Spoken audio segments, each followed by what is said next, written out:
kommen ein Tag mit viel Arbeit, auf dem Feld, in der Schule, im Schacht. Denn in allen Ländern der Erde hat die Arbeiterklasse die Macht.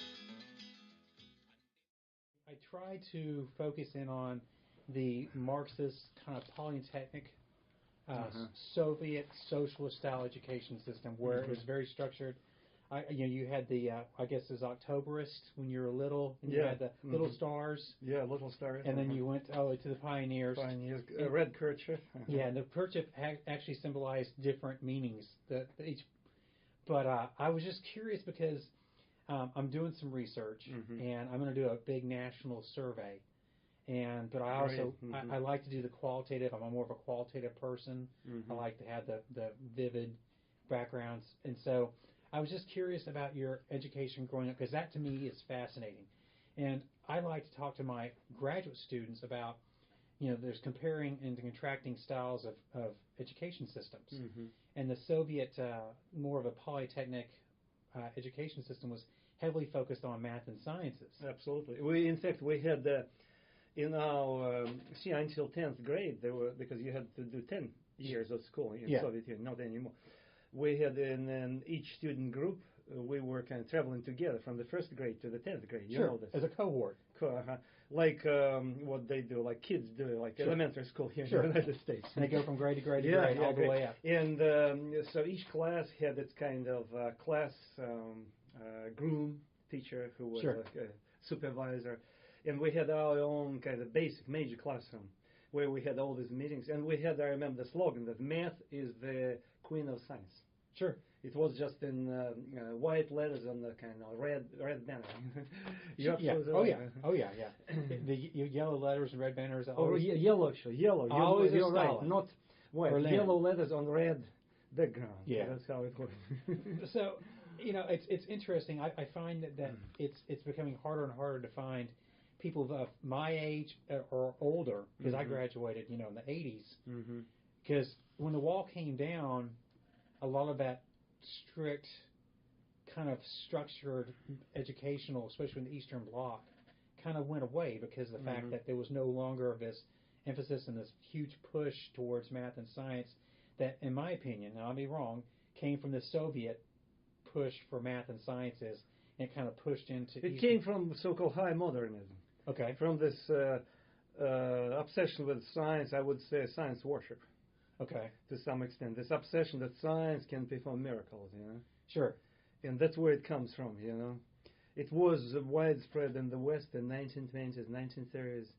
In the end, slowly kind of dies, But in the Soviet Union, it was still pretty much powerful message. So it was obsession with this kind of science, technology. It's interesting you bring that up because I was in the military and Spetsnaz is the Spetsnaz, special forces. So I was a Green Beret, so I was the counterpart of that. The interesting point is that they used a lot of when we would work with them after the Cold War. They did a lot of their techniques were like it's almost like I'd say magical powers. They would try to use. And I think that brings into what you just said about this idea of magic and science and things like that. Exactly. Because they believed into this, and I remember energy and all this seriously.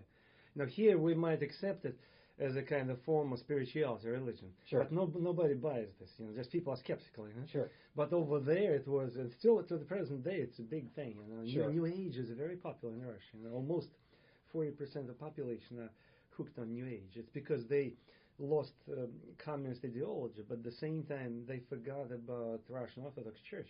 So New Age became for them this energy and all this didn't stuff. the Russians pretty much oppress the Orthodox Church to a certain extent? The religion was considered yes and no, because I remember, I have to tell you, I grew up in this city named Samara, the old name Kuybyshev on Volga River. It was closed city for any kind of foreigner. Why? Because 20% of Soviet military-industrial complex was there. So it was more secret. Yes, secret, right in downtown. Factories everywhere, so almost 60% of population were tied somehow to these factories. Now, of course, everything is gone, sold, and there's just... and I don't regret about it. So tell me about, if you don't mind, about your when you were growing up in your education.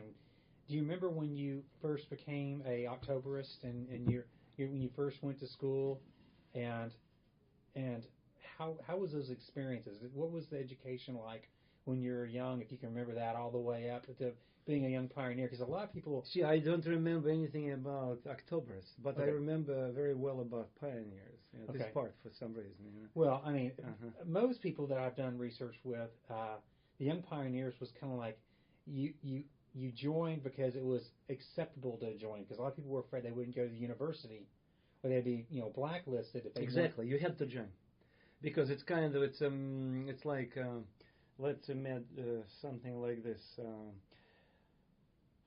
It's like I'm trying to find the U.S. analogy here.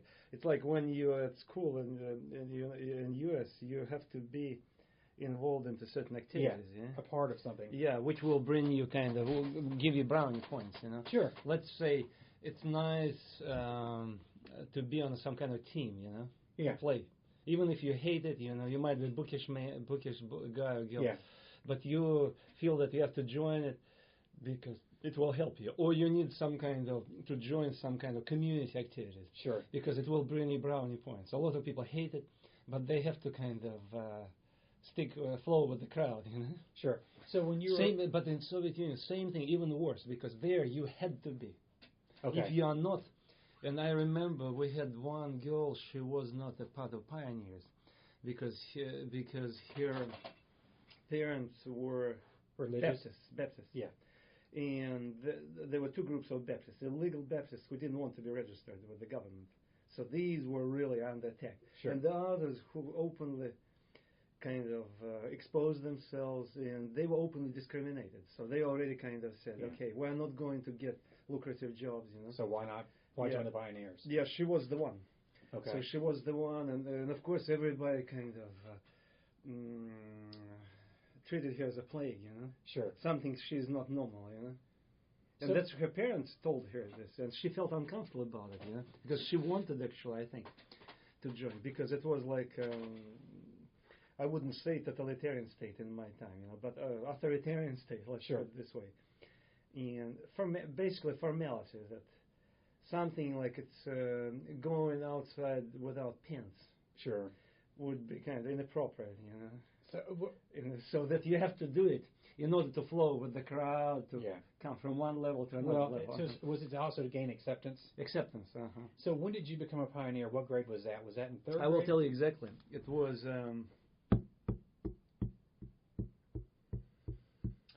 it was the third grade. Third grade. Third grade, And we were scheduled... March 27th. I remember. I don't remember the year, but I remember March 27th. Why? Because I had mumps. Oh. And when the whole crowd was inducted, so they had this...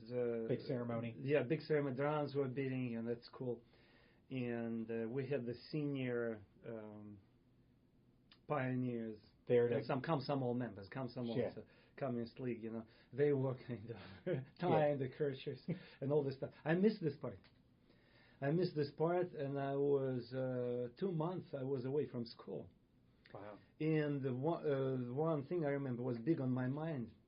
I was so worried about that I wouldn't fit in.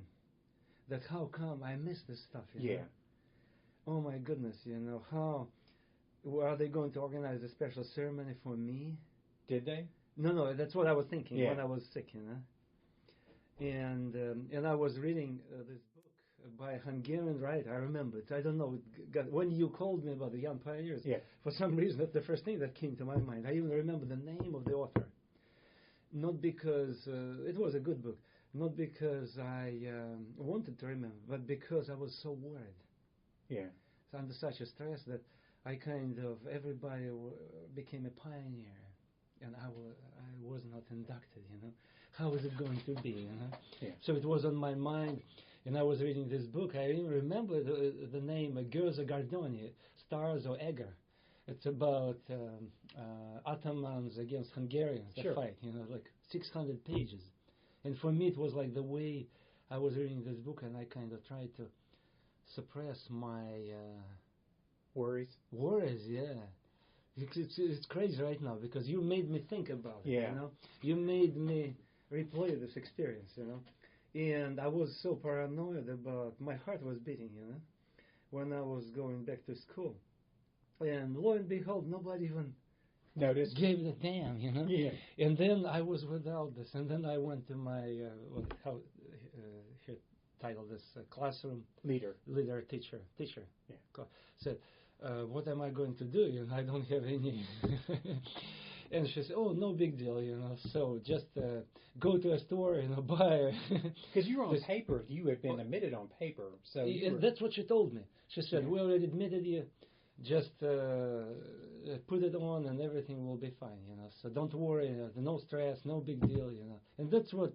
And then after this, I didn't care about it. Although we did, like on the May the 1st, May Day, this communist BS, and then October Revolution, sure, November the 7th.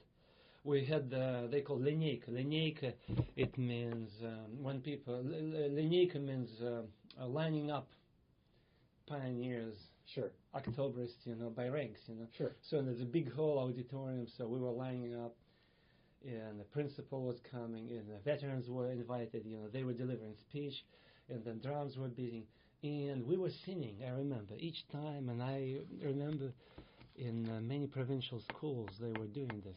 We were singing songs, so we were rehearsing a special song on occasion, some kind of communist song, and it was to be performed in front of all the people, so like a choir. So we had to, and that's what I remember kind of when I was growing older, made me uncomfortable, and other boys were uncomfortable about it.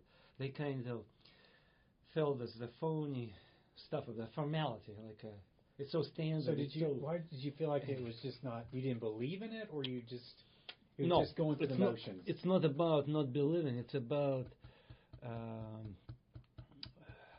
formality, you know, something became a mandatory part of ritual.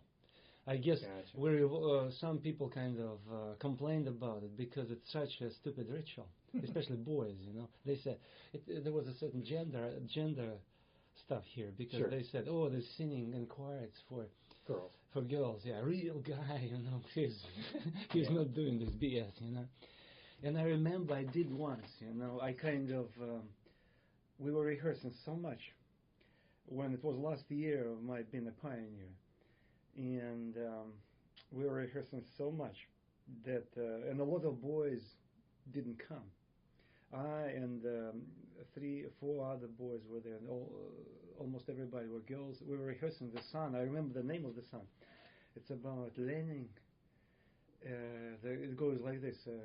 I can't pull out something. Lenin is always with us, you know. Yeah. This kind of BS, like I call it secular religion. You know.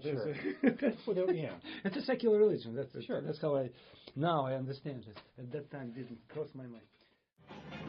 И вновь продолжается бой, и сердцу тревожно в груди, и Ленин такой молодой, и юный октябрь впереди.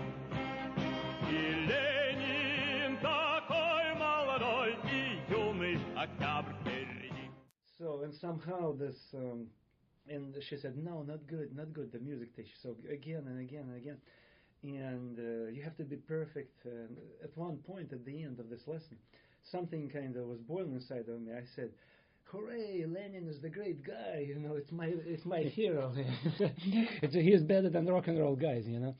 And I said it in the kind of mocking way. You know. And she said, "You bastard. You know, I'm going to kind of go to a principal. Report you." So, and she did right in the middle of this. You know. So she dropped everything. She went to the principal, and I was called. And but fortunately, the principal didn't make a big deal of it. She said, "Look, Andrei, unfortunately, seeing this in Russia, we don't have this traditional choirs singing. If you go, for instance, to Baltic republics, you know, they sing in choirs. They do it all the time, you know."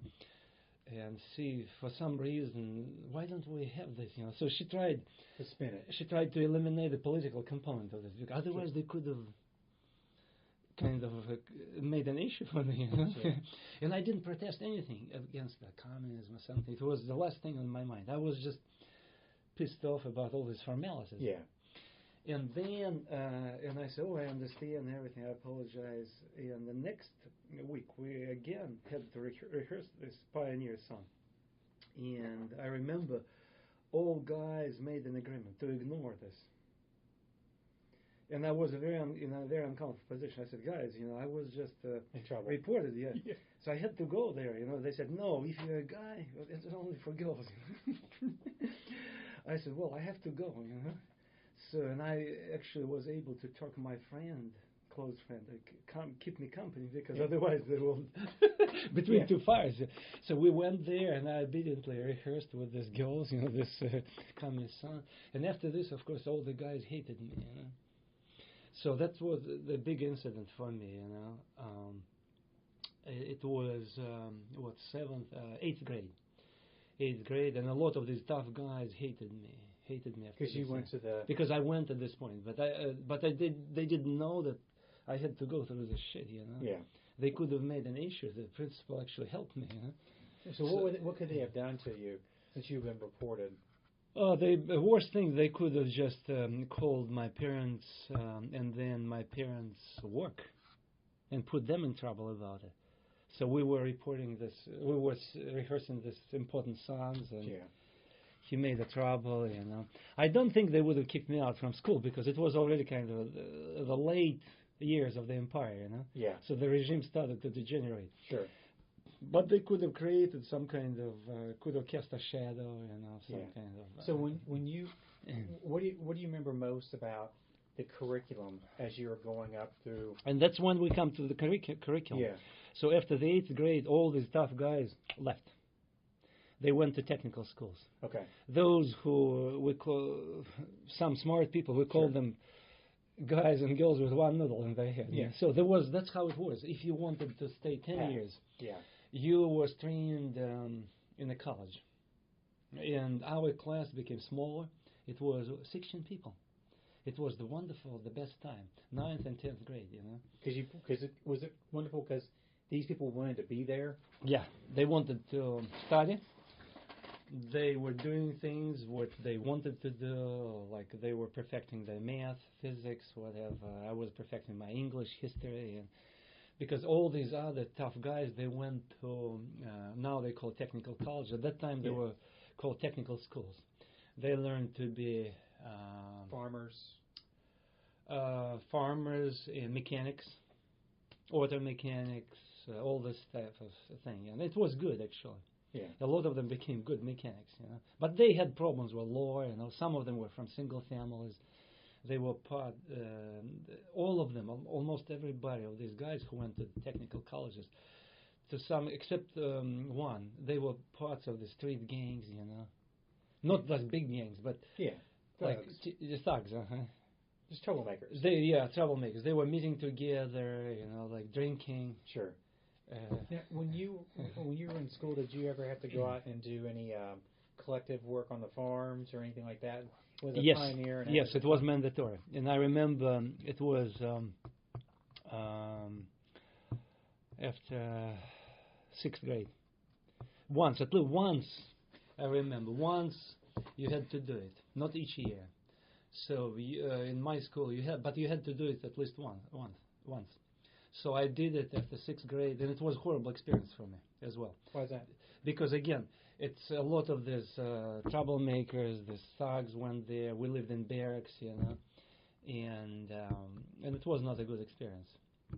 So we were used for 1 month labor as a slave labor, picking up radishes, potatoes, because local farmers didn't care about picking up this stuff. That's what they did. They used either students, high school students, or college or university students. Because when I became an instructor, in fact, I went to the fields with college students.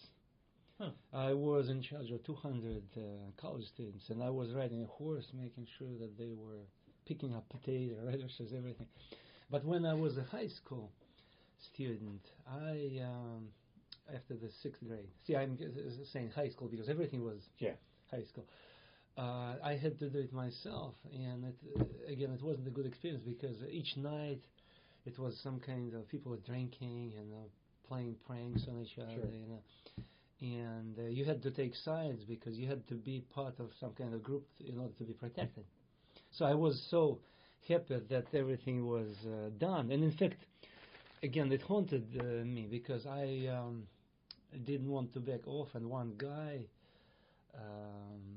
confronted me, wanted to put me down, and I confronted him. He said, "Oh, we will see." He had this kind of powerful brother who was a police officer, who turned out to be a thug too, because he kind of provided the kind of protection for this. So it was impossible to even confront him, and even thugs were afraid of him.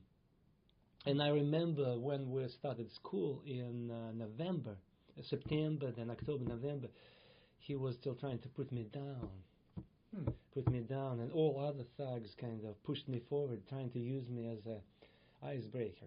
Said, "Go ahead and confront him," And I remember we had a fight with the blood, a lot of blood. I was beating him, he was beating me, and eventually I was bigger, but he was more energetic.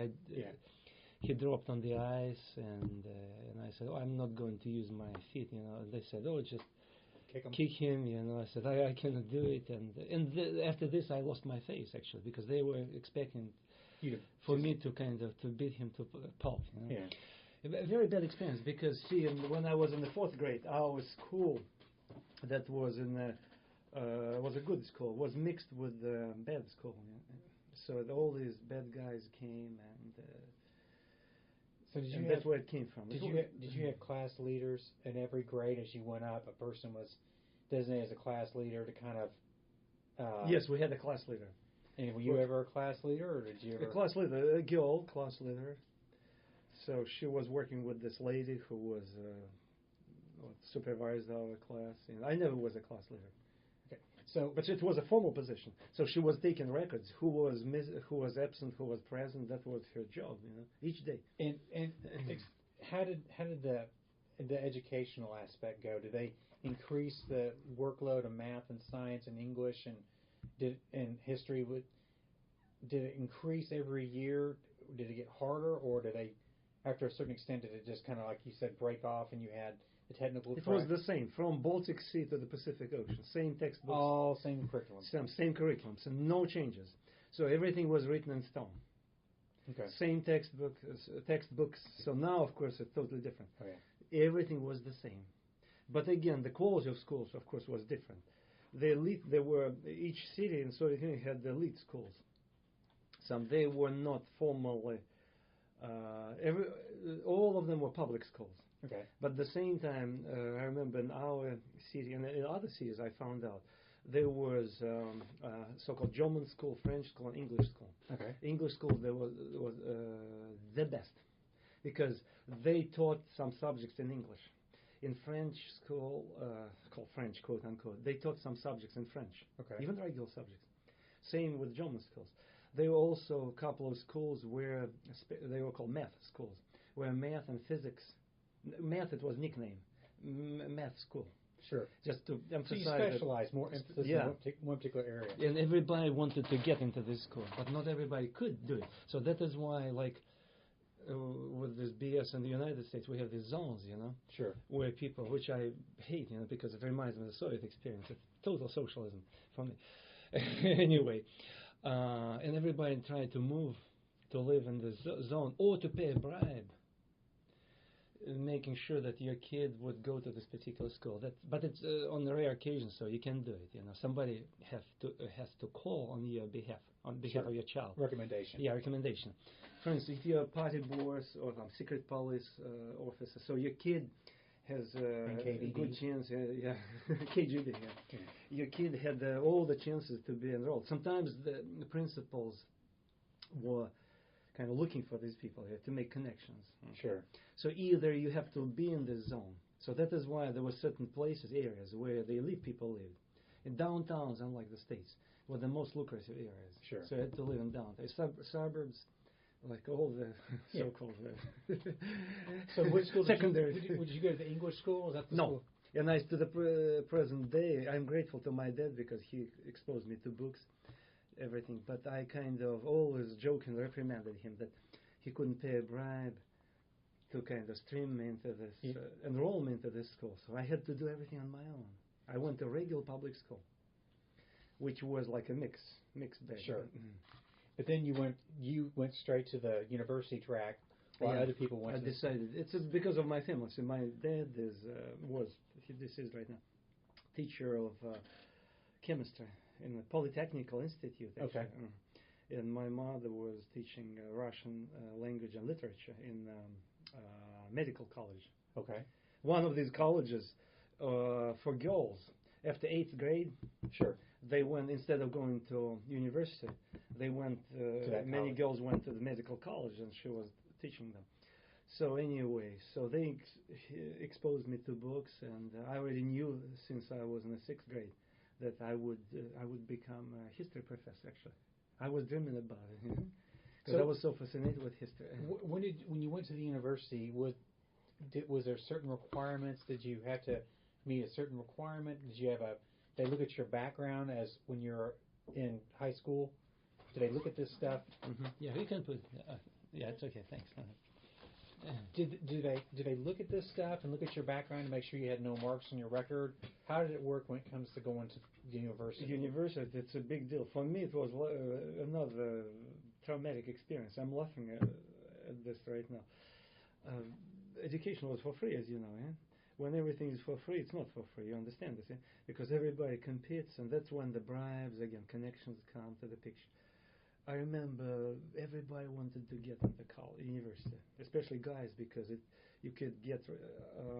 That's how you were able to get out of the army draft. Sure. And I was afraid of the army draft, because it's another thing. Everybody said 2 years. Was it 2 years? 2 years at the time. Plus, everybody talked about that there was hazing there. I wasn't afraid of the army. I didn't want hazing, because it was like a part of these bad rituals. Now they almost eliminated, because now they have 1 year. Yeah. But in my time it was widespread. Plus Afghanistan, Oh, I didn't want to deal with this, So anyway, I wanted to get into college, to get rid of this, and I was well prepared for this. But there were 6 candidates for one opening. Wow. So yeah, and you had in the Soviet Union at that time, you had to go through entrance exams. You had to pass. If you, for instance, if you wanted to be enrolled in the history department, so it's not like here in the United States. You just enrolled in the university. So you had to be enrolled in particular areas. So and it was called department actually. So biology department, math department, history department. So I like history. So I decided to go into history. So I had to pass 2 history exams, like world history, history of Russia. Then I had to write essay for them to check my knowledge of Russian grammar and everything. And then literature, Russian literature, and world literature. So four subjects, I think. And I was so worried that I wouldn't be enrolled. My mother actually hired a tutor. He was a good friend of us, who was Jewish guy. And I and my mother, we were afraid that there's so few openings, So a lot of people were making calls. Everybody, Sure. It was like a competition of whose connections are more powerful. Yeah.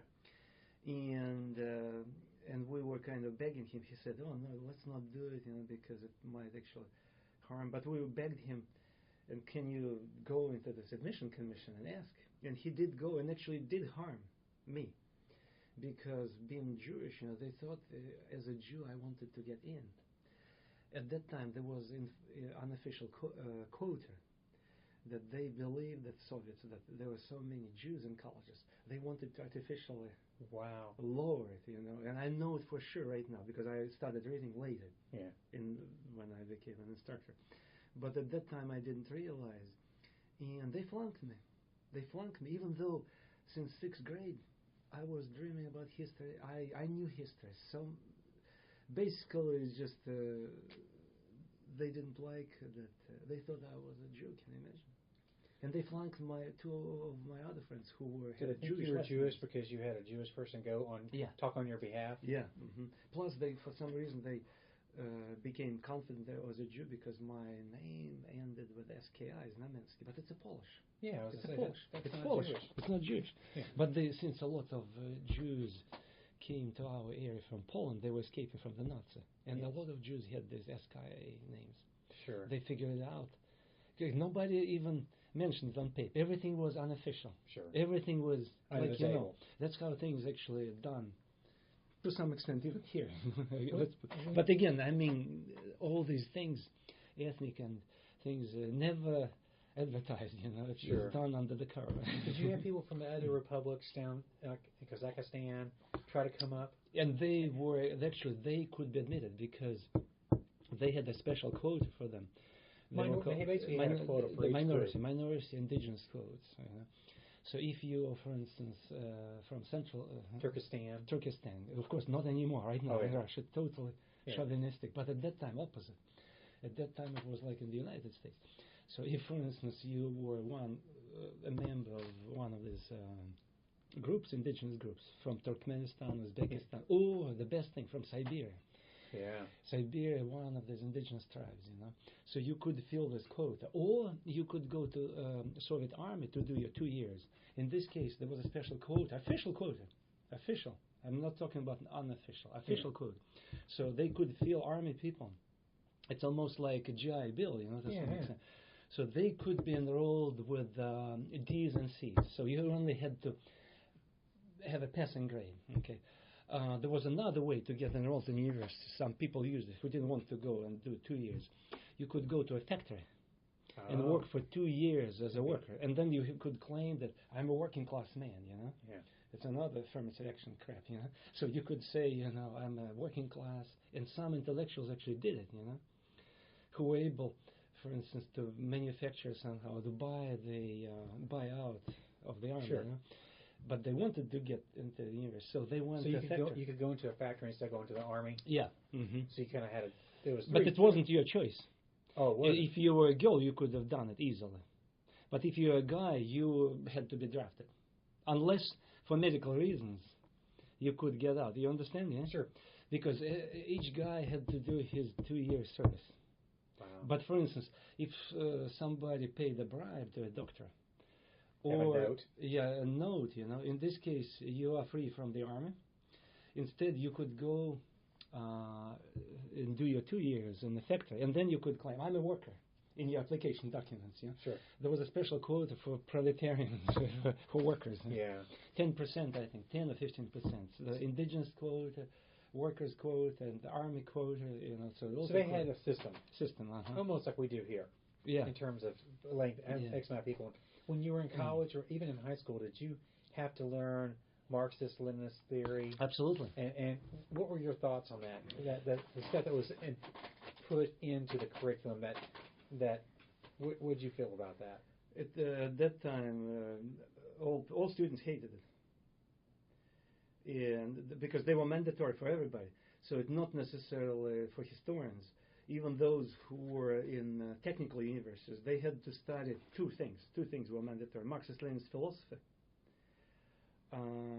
Actually, 3 things: Marxist-Leninist philosophy, history of the Communist Party of the Soviet Union, and so-called scientific communism. So 3 subjects, and you had to pass this. Without this, you couldn't go forward. So any person enrolled in any university had to do it. Now, were these classes hard, or kind of like you took it and you were moved on to the next class? Because some people I've talked to said that the professors and the instructors were like, okay, let's just do this. Mm-hmm. It's almost like being a young pioneer. Going through the motions. Yeah, go through the motions. So you had to do it, and everybody understood that was BS.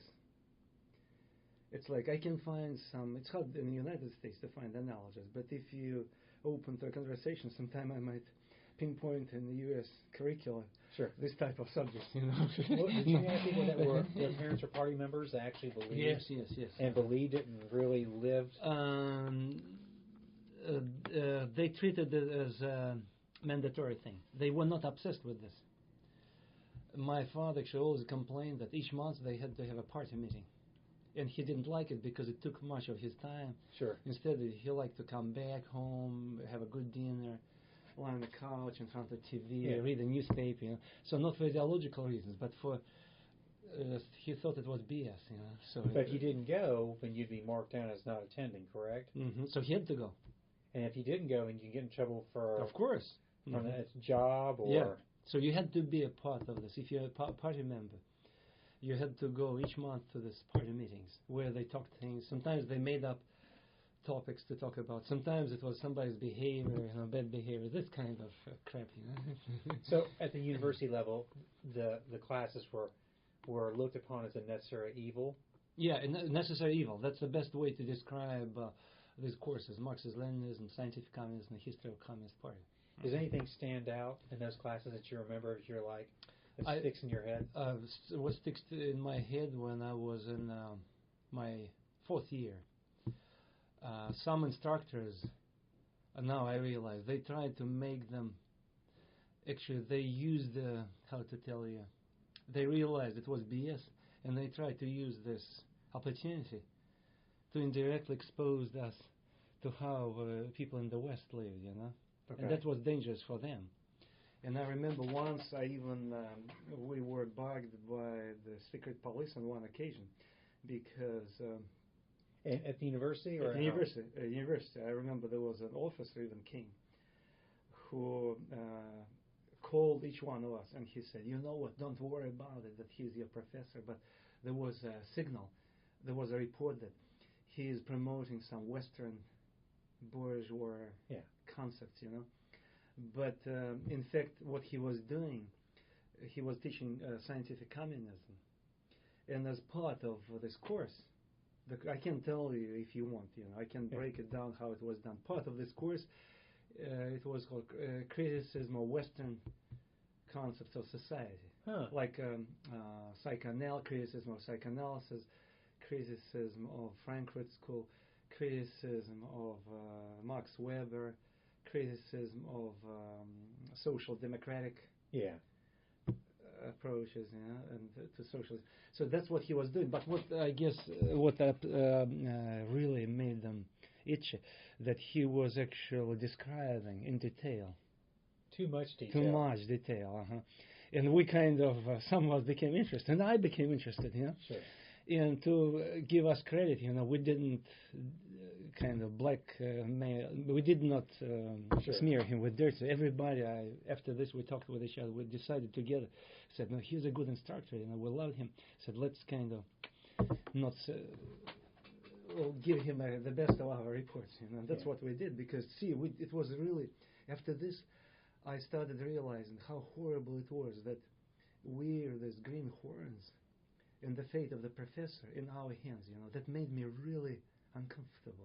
I was really in panic about it. When you were in high school, and you're a pioneer and part of the communist youth and going through school, was it encouraged to ask questions? Were you there to listen? Listen. Chinese way, I call it. Chinese way of mentoring, listening. And that was it. That was it. In my provincial school. I'm sure some Moscow schools, maybe some more advanced schools. Maybe this English school, they have different, I don't know. At the university, did you also experience that where you're supposed to listen? Half of the instructors, that's the way to teach. Lecture. No, you're sitting like a mouse. A discussion. No interaction. So if you, looking back, are there any positives about the Russian education that you received that you really look back and think to yourself, this was something that really benefited me as a person, and I'm grateful for it? Only one thing, that they created so many forbidden fruits that made me read. I think if it hadn't been certain books, certain ideas hadn't been forbidden, I would never even cared about them. But I became so obsessed with this forbidden books, forbidden ideas. I voraciously tried to explore them. Sure. Is there anything that you would say that you rejected or you really despised? I came to despise these topics of Marxism, Leninism, history of Communist Party, and I actually, by the end of the 5th year, I despised them so much. But strange thing, I did not yet lose my faith in the communism. I still believe, because the whole matrix around me, Sure. growing up, I'm sure in Moscow there were some dissidents, but growing in the Soviet matrix, having a little of stuff coming from the West, Yeah. I still believed in this kind of democratic, there could be some kind of democratic socialism, all this nonsense. I still believed at that time. But as far as this die-hard communism, by my fifth year, I came to Fifth year in university. Fifth year, university. I came to distrust it, and then I realized there were many intellectuals who did not oppose this stuff, hardcore communism, but who were like involved in real philosophy, like history, sociology. They had distrust of this die-hard ideologists. Sure. Okay, and I picked this up, and it was good, And I was instructed later by some of my mentors, good mentors. They said, Andrei, be careful with kind of do what they require, but mean your business. Okay, and that's how I lived. I learned how to live double life, and that's how it was by 1984 when I graduated. I literally lived a double life. So when I came home, each day for me, as I found out for many of my peers, because I try not to share this with my peers, each evening I listened to Voice of America. Especially my favorite program was In the World of Books. Okay. I even taped it, and for me I became so obsessive that at one point I had to force myself to stop listening to Voice of America because I became so addicted. I said, oh my goodness, something is wrong with me. It might change my mind. I might lose my faith. Can you imagine? Being a communist? Yes, not the communist, but I might lose my total faith. I wanted to save bits and pieces of faith. Yeah. And then I could not resist, and I started listening again. And I didn't share with anybody because I lived this double life. Do you think some of your friends would have told on you? Yeah, I was, because I knew it. In each group they had, it was a standard practice. I found out later. In each student, not in high school, by the way. Yeah. They didn't do it in high school. But in all colleges, in each group, they had 2 informers. So KGB recruited this. It was must. It was written. It was a rule. So in classes, there was somebody there that was their job was it was their job to see if you were doing something that was submersive and something that was doing. From time to time to report, to what is going on, in university. Do you know if anybody ever reported on you? Did you ever get reported for anything? Yeah, I think so. Yeah, I think so, because they as I found out, few of my friends were actually called by the secret police. They actually talked with us. They trying to kind of probe who you are, because that's how they were doing things. Yeah, you want to know what your friends are doing. Yeah, they said anything. Because now I realize they would fulfill, and they also had a certain quota. For instance, they had to show off that they worked local universities a certain number of meetings. Sure. They talked about the situation in the university like 5 times. And then they had to report it. So now I realize how it was done, because they also had to. Sure. Get their chevrons. They had to prove that they were doing their job. Yeah, to prove they're doing their job. See, they had 300,000 secret police officers in Soviet Union, and each one of them had, let's say, like 10 informers. In addition to these informers, they had to talk with people to show that they're doing community service, because that's how they were rated, without doing community service, and that's what we were objects of, this community service. They openly talked with us, and everybody knew. There was a place where we were summoned to be talked to. It was called the First Department. Each university in Soviet Union had this department. It was called First Department. Okay. So there was a KGB officer at the university. At the university, a KGB officer assigned, who was doing this type of community service. In addition to working with informers. So they literally had an office at the university. Yeah, office, like what we're seeing right now. There was a bigger room. Yeah. So, and I heard that, I don't know, but because I haven't been there, lost certain touch. They try to revive this tradition. Really? Yeah, to some extent. Not in all places, but in some places. So that's a very interesting thing. Yeah. Interesting. Well, this has really helped me because it just helps me. I'm gonna turn this off because it helps me. Go back and listen to it and frame questions and helps me look at it from an interesting standpoint. Because looking at people I've talked to with the Stasi and the East Germans. It's worse even. I heard in at least we kind of look. In our case, we could get together and say, hey, be careful about this. So they were kind of losing. They didn't the grip. bug your rooms like the Stasi did. No. Now, did you? They had no either they were lazy or cultural stuff. But I heard in Eastern Germany, actually, kids reported on parents, husbands reported on wives. In our situation, no. This one I can say for sure. Of course, it was Soviet society under surveillance, but not to such an extent. It's crazy. When your dad worked he was never worried that one of his colleagues would. Oh no, he didn't know about it. When I told him about this, he was shocked. He was shocked. He said, "Oh my goodness, why did they happen? Did you do something wrong?" Can you imagine? He was surprised. Now, did you ever get to go to any of the Baltic regions or anything for a vacation holiday? I wanted, and that's what I missed at that time, and I couldn't because Baltic areas were treated as in the informal part of Crimea. the West. Yeah. Or one of those areas. Crimea. My parents each summer went to Crimea. And they dumped me to summer cottage to stay with granddad, So each summer for 3 months I stayed with granddad. And they went down and enjoyed themselves. And on the Baltic, down the ocean and... In Crimea. Crimea. So did you ever get to go to any of the Eastern Bloc countries, Poland? Yes, I did. When I was in college in 1985. I went to Eastern Germany. I went as a part of a tourist group. Sure. But because we were not allowed to travel on our own. Only in 1988, finally, KGB gave a permission for people to travel on their own. You had to be part of the group because you had to be watched. Accountable. Yeah.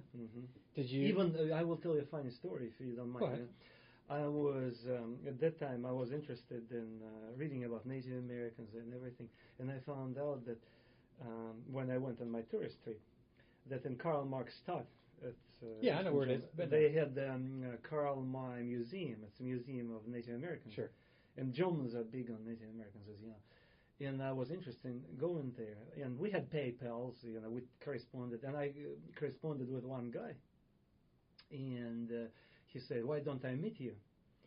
And then I said, but I'm part of this group. He said, oh, don't worry, I will come and talk with the leader of your group. And I kind of, how could it be done? So this guy, his name is Herbert Schmidl, came and talked with this leader of our tourist group and took me for 2 days. And then I said, oh my goodness, why did it happen, Later, I found out through other friends, after Berlin Wall was over, this guy, who at first he told me that he was mechanic at some kind of a machine tool factory. As it turned out, he was a captain in Stasi. And his job was to report on all folks who were interested in Native Americans. From all, like Poland, Soviet Union, Germany, and they he told on you. He told on me, but he was a good guy, and I stayed. Did he know fluent Russian? Huh? Yes, he talked in Russian, everything, fluently. So I stayed at his home and everything. But the sheer interest in Native Americans, I was interested in this Native American civil rights movement as well. Sure. Totally leftist shit, Even this, I guess, aroused the interest, So, and I read right now online, Stasi was putting files on these people who are interested in the socialist bloc and Native Americans. I went to... That's crazy. But he committed suicide, I found out. In 1990, people through, like a friend of the friend told me that he committed suicide. When the wall went down, they turned on all the Stasi. The people said, you can no longer be protected. And I actually went to the Stasi headquarters in the former East Berlin. Yeah. See, interesting. Only by chance I was exposed to this. Yeah. And so it's just interesting to see how the Germans did it. When you were growing up, how'd they explain the Berlin Wall to you? Did they even mention it, or was it just kind of in Pravda? Did they talk about it in Pravda or anything like that? The official line was that Americans and Western Germans did so much provocations there, instigating people like to go across the border, bribing them to leave the socialist paradise, So the socialist Germany had to build a wall. Although we had an instructor, and she's still alive, who is 1993. She was teaching regular history courses, history of Germany. Yeah. And I remember everybody was shocked when she said, guys, girls, I was on a tourist trip and the GDI, and we approached the Berlin Wall, and she said, I felt uncomfortable about this wall. Something is wrong when the whole country is divided by this division line. Sure. I felt it's like there's a certain there was a bad spirit there in the air, and everybody. It was so out of fashion, out of line. What she said, So everybody even was talking about it. Yeah, I guess that's what she felt. When you were growing up, did you ever do things with the East German pioneers or the Czech, the Slovak pioneers? We met actually when I was on a tourist trip in 1985. We were met on one occasion by German pioneers. I think they wore these blue kerchiefs. And there's Komsomol members, and they were socializing with us, accommodating us, And probably also like this Herbert Schmidl, doing their job, reporting something, because that's how the way from. Everybody told on everybody. That was how it was. But if you look at their society, though, that's how they maintain control. Mm-hmm. There was constant fear that you were going to tell on me, you don't know if I was going to tell on you, so nobody talked. And so it's interesting to see how it's done, but. This has really helped me. In our tourist group, at least we knew who was a KGB person. Yeah, but you see, in Germany, we knew about him. He actually said, guys, if you don't know anecdotes about communism, we're good. You're good. And he went to drink beer, and everybody knew what to do. So it was like a friendly. Yeah, everybody knew he was KGB.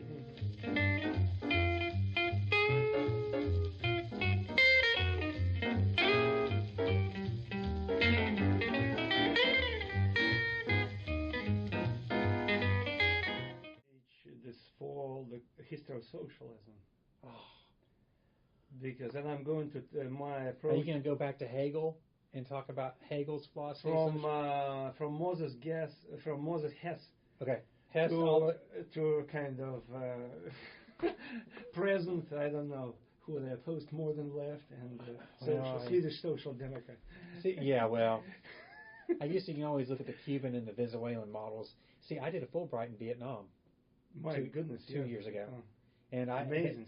They were so shocked that I knew more about the Comintern and the way it was established and how when they had the Party Congress, they're like, you know that? And I was like, yeah. They didn't realize that you read about this stuff. Absolutely. That's my research is in socialism. So it's interesting. You're going to do a. Yeah, because I decided purposely to do it not because I want to endorse socialism, not because I wanted to smear with dirt, but to show why millions of people were hooked on this. And my basic approach will be, you might correct me if I'm wrong, I realized it was a secular religion, as I told you. It emerged in a time of industrial revolution, spread, and it did resonate with people. Yeah, I mean, here's how I teach it to my students, and I teach it to people who ask when I go to the high schools, that individuals were oppressed. They were living in the lowest conditions, and you have somebody come and say, we're going to make everybody equal. But in reality, it's a flawed system because there's no such way. You even said it. You said the party elites and the downtown. If you true socialism, everybody's equal. And if that's the case, there's a movie. Animal Farm. Have you ever read the book Animal Farm? Oh, yeah, absolutely. Twice. Yeah, it's interesting because when I taught high school, I tell the kids, well, the pigs had to drink milk because it made them smarter. And they did it to help out the other. Well, see, under true socialism, we're all equal. And so but you notice that there's the Politburo, and you have... Yeah, the way they did it. Remember the phrase, all animals are equal, but there are some animals who are more equal than the others. Yes. And that's what I was trying to tell my students is you have the Politburo, then you have the party elites. Good way to explain it. Yeah, and so these people are inherently above the working class. But what's interesting is, if you notice that most of the pay, though, was pretty much, especially Eastern Germany, pretty much average. Everybody was. You could be a pharmacist and make the same lunch as a farmer would. And You're right. The new thing I'm doing now is I have a game, a simulation I give to the students about collective farming. And what I'm trying to explain to them is that my parents have a farm and they grow wheat. If my parents use a combine and turn their lights on the combine and work that land for another hour, they can make $5,000. If you worked in the Soviet Union in one of the collective farms, the government told you you're going to plant X amount of this, you're going to do this, and then if it rots in the ground, it rots in the ground.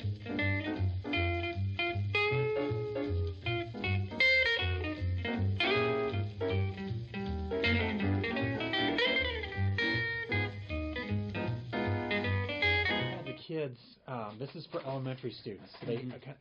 I had them color farm animals, and what I do is I had them take this huge piece of board, and I give each student, I tape it off, and I give each student a part of that board. I say, now I want you to, I will pay you 2 pieces of candy if you'll color really pretty these 3 apples and 1 orange. And I go, oh my gosh.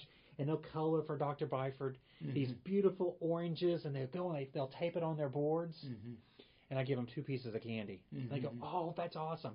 The next day I say, now we're going to take these 5 individual things, I'm going to make it into just 1. So I make everybody's farms go away, and now it's just 1 farm of 5 farmers. I say, now, I need you to, I'm going to give you 2 pieces of candy, and I want you to make as many oranges and color them as best you can. And what they find out is after I start putting more and more demands on them, saying, today I want you to draw me, I want you to color 5 cows, 15 oranges, 25 bananas. They start realizing, I can't do all this. I'm giving them the exact same amount of candy, so I'm giving you 2 pieces of candy. And they start realizing, and it's funny, this is an experiment I did. They realized, I don't have to work really, really hard, and I'm going to get the same amount of candy as if I busted my butt, and I did a lot of candy. And I said, there's one of the problems is the Soviet Union was the biggest country in the world, but had some of the worst grain crops because there was no incentive. Absolutely, no incentive. No incentive to go out and actually work the land because I'm going to get paid anyway. I will tell you a story. When I went in charge of 200 students, it was my first year. I was substituting for a lady. It was my first job teaching, actually, Marxist-Leninist philosophy. So you had to teach it. Yeah, I had to teach it. But again, they didn't hire me because I wasn't specialized in this. It was like substitute job for 1 year. Adjunct. Adjunct in a technical university. And of course, I was no tenure, nothing. So the first year I had to go to the fields, to be in charge of 200 students. They lived in barracks, and we helped them to pick up potatoes. In the highest peak of the season, when everybody had to collect potatoes, these peasants didn't care about it because they were taking care of their private gardens. Dachas? Yeah, dachas. Stalin allowed in 1934 peasants to have small backyard gardens to grow their produce. That's what they were taking care of because they knew the students would come and take care of collective farm fields. That's crazy. That in support of what you said. Yeah, because it's funny with East Germans, the government allowed them to make their own little dacha, and the government they didn't want it to happen, but they realized if we take this from all the GDR citizens, there could be problems. So they kind of turned a blind eye and let them have their own little kind of miniature houses and gardens, and that's where they spent all their time. Same for urban people in the Soviet Union. So people who lived in cities, almost each family had dacha too. Yeah, so they're on like private little gardens. Some cottage. And so they could go, and it's funny how, but see, under true socialism, that's not really required. But exactly, but look at my talking about inequality. Like, for instance, my granddad was highest decorated. He was participating in Civil War, the Second World War. He was a veteran, highly decorated. So he received 5 acres of good land, and there was. He was issued some building materials, so he built with my dad, with my uncle, the house there, and he used the whole plot, to grow pumpkins, to grow strawberries, apples, and he was selling them, Yeah, and that's how it was done. It's funny because black market basically. And I have a simulation I do with the students where about the planned economy. There's the old saying that is this the store that has no toilet paper? And they said, no, that's the store next door. We have no aluminum foil. And so it's interesting because people would always bring, and maybe you can contest this, they'd always bring extra bags. If they ever saw a sale, they'd buy it because you never knew if shipments came once a week. You're so right, because we didn't, in late Soviet Union, we didn't have, for regular items, common use like toilet paper, toothpaste, whatever. So we don't even use the word to buy. When we were going around, if we notice something, we ask, what do they give? What do they give? So now it dawned on me. So we didn't ask a question, what did you buy if I carried something? We asked, what did you get?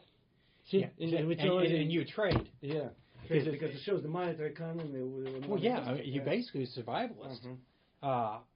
In East Germany, it was the toilet paper was the big deal. It was the toilet paper shortage, and it was horrible food, and believe it or not, it's the jeans. They didn't have American jeans; they had fake. Same in Soviet Union. Fake Levi's that were really. People had the long lines. They actually had to put.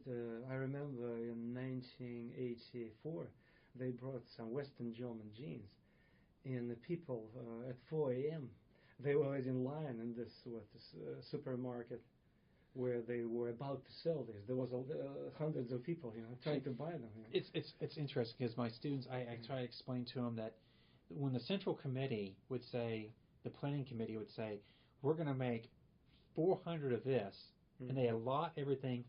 And so what I would tell the kids is, for example, this shirt is really popular. So the Central Committee would say, that shirt's popular. And so next year we're going to make 5,000 of those shirts. The problem was that shirt goes out of style. Exactly. And so, but they still had planned for that shirt to be made.